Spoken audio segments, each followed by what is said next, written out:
स्वागत है मेरे चैनल में। आज सभी आप यूट्यूब विजिटर को देखते हैं।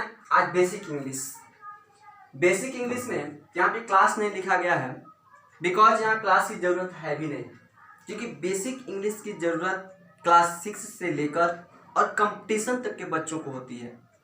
इसलिए इसमें हम क्लासेस नहीं लिखे हैं। देखते हैं बेसिक इंग्लिश क्या होता है।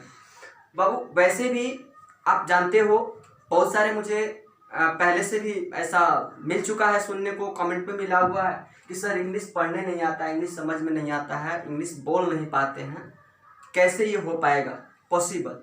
तो इसके लिए मैं बता रहा हूँ, इसमें थोड़ा सा बेसिक इंग्लिश का टिप्स आप ध्यान देंगे इस पर, और कुछ इसमें रिक्वायर्ड मैटर्स बताएंगे जिसको अपनाकर आप अंग्रेजी का बेस बना सकते हैं।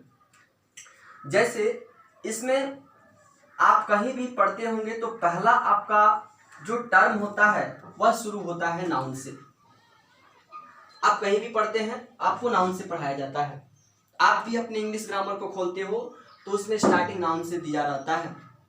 लेकिन इसके पहले मैं आपको एक चीज काइंडली बता देना चाहता हूं कि अगर आपके पास जो बच्चों वाली गुड इंग्लिश हो तो उसका हेल्प लेकर 1 से 2 दिन लगेगा।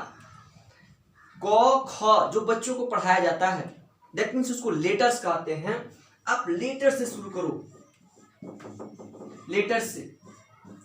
इसको अक्षर कहते हैं, हम लोग इसको अक्षर कहते हैं। नाउन का हिंदी संज्ञा होता है। बिल्कुल आप न्यू से स्टार्ट करो, क्योंकि एक चीज तुमको पता है कि जिस बिल्डिंग की नींव मजबूत होती है वह बिल्डिंग जल्दी नहीं धंसता है। इसलिए आपको इसका पहले बेस तगड़ा करना है। अगर बेस आपका हो गया स्ट्रांग तो अंग्रेजी भी हो जाएगा आपका सबसे बड़ा इंटरेस्टेड सब्जेक्ट।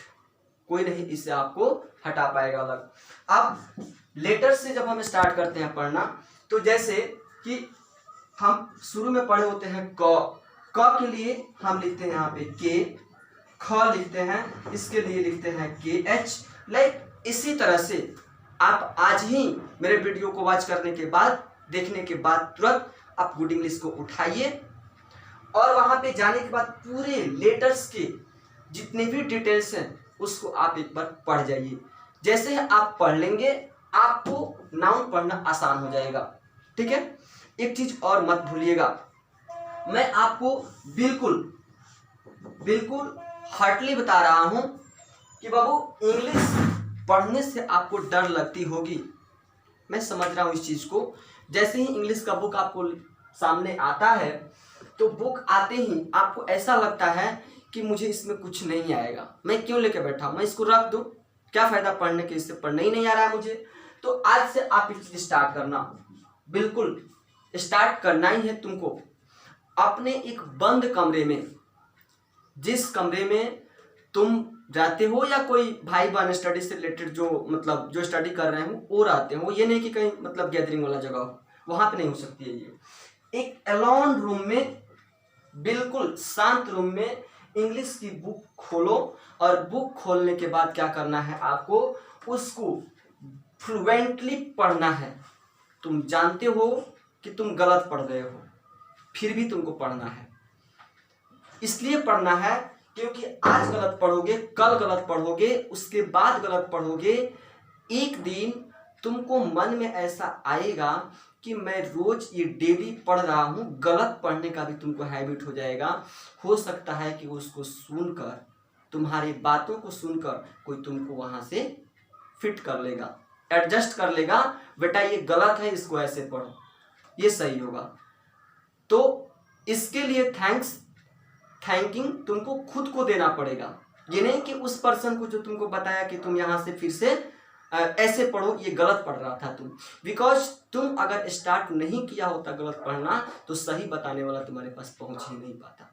इसलिए यहां से आज से शुरू करना है इंग्लिश का। सबसे पहले लेटर्स आप क्लियर कर लोगे 1-2 दिन में। आफ्टर 2 डेज आप इंग्लिश की बुक खोलो और इस तरह से आपको बिल्कुल 7 डेज करना है।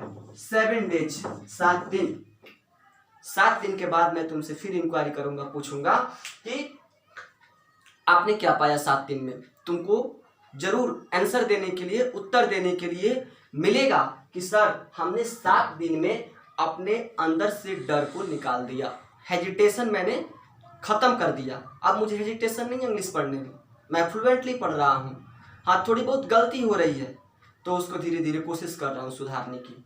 अच्छा लगेगा मुझे सुनकर, क्योंकि उस गलती में सुधार करना हम लोग का काम है। हम सुधार करेंगे तुम्हारी गलती को, लेकिन पहले आप पढ़ना तो शुरू करो तब। दूसरी चीज़ कि इंग्लिश में कुछ वैसे लेटर्स होंगे जो तुमसे बिल्कुल नहीं पढ़ा जाएगा। कोशिश करोगे, ट्राई करोगे पढ़ने के लिए, जैसे कि मैं बताया तुम गलती पढ़ते जाना, गलत भी तुमसे जल्दी नहीं पढ़ा जाएगा। तो उसको क्या करना है, उसकी पार्ट लेटर्स को पार्ट में करके, और जैसे तुम लेटर्स को स्टडी किया होगा उसको तोड़ो, और तोड़ने के बाद तब ट्राई करो, कोशिश करो उसको पढ़ने के लिए। आई होप तुम पढ़ लोगे उसको।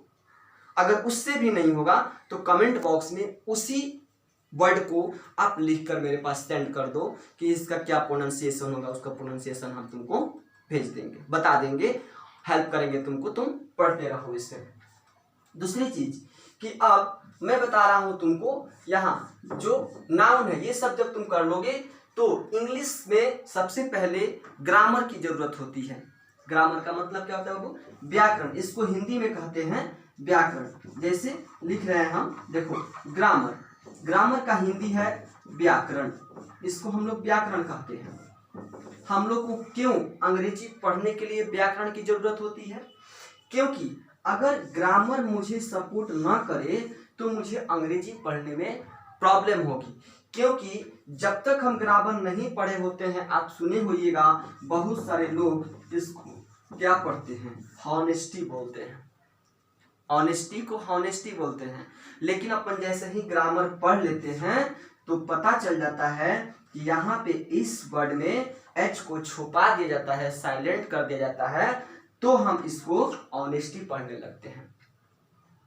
बट मैंने शुरू कहाँ से किया था, गलत से, क्योंकि उस समय मुझे बताने वाला कोई नहीं था, और बताने वाला एक टीचर मेरे पास चला आया, कौन, ग्रामर। ये बता दिया, जब मेरे सामने आया, जब इसको मैंने खोल के पढ़ा तो कहा कि नहीं, इस वर्ड में एच को साइलेंट कर दिया जाता है, इसको ऑनेस्टी पढ़ते हैं हम लोग। ओके, इस तरह से हम लोग को इजी हो जाता है इंग्लिश पढ़ना with the help of English grammar.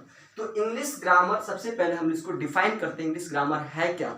English grammar is the subject, ये ऐसा सब्जेक्ट है, ऐसा विषय है बाय विच, जिसके द्वारा we can easily read, easily learn and easily write any words. किसी भी शब्द को हम आसानी से लिख सकते हैं, सीख सकते हैं और बोल सकते हैं। इसी को हम लोग कहते हैं इंग्लिश ग्रामर। हो गया इसका डेफिनेशन क्लियर आपको। हिंदी में भी आप इसको बोल सकते हो कि व्याकरण ऐसा विषय है, ऐसी भाषा है, ऐसा लैंग्वेज है जिसके माध्यम से हम शुद्ध लिखते हैं, correct spell, correct learn and correct right, यानी सही लिखते हैं, सही बोलते हैं और सही पढ़ते हैं। इसी को हम लोग अंग्रेजी ग्रामर कहते हैं।